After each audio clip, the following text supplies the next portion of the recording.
Sir আপনাদের সাথে আরো এপ্লেন কার এবং এপ্লেন কারের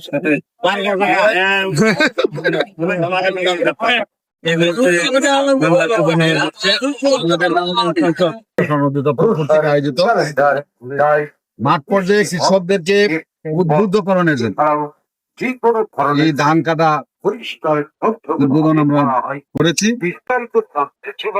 আমাদের দেশের কৃষকরাই আমাদের বাংলাদেশের অর্থনীতির গ্রাম। আমরা কৃষকদেরকে আমরা প্রণোদনা দিচ্ছি। আমরা আজকে জানেন যে বাংলাদেশের প্রধানমন্ত্রী মাননীয় প্রধানমন্ত্রী জনাব তারেক রহমান সাহেব কৃষকদেরকে আজকে কৃষক কার্ড উদ্বোধন করেছেন টাঙ্গাইল থেকে। আমাদের এখানেও সেই আমরা কৃষক কার্ড দিব এটিরেই। আমরা কৃষকদেরকে উৎসাহিত করতে চাই, তাদের পাশে যে আমরা আছি আমরা তাদেরকে এইটা ভরসা দিতে চাই যে আমরা আপনাদের পাশে আছি। আমরা আমাদের কৃষি সম্প্রসারণ অধিদপ্তর, মাঠ পর্যায়ের কর্মীরা, সকল সবাই আমাদের কৃষকদেরকে পরামর্শ দিচ্ছেন। যে রোগ বালাই আছে, রোগ বালাই প্রতিরোধের জন্য তারা পরামর্শ দিচ্ছেন।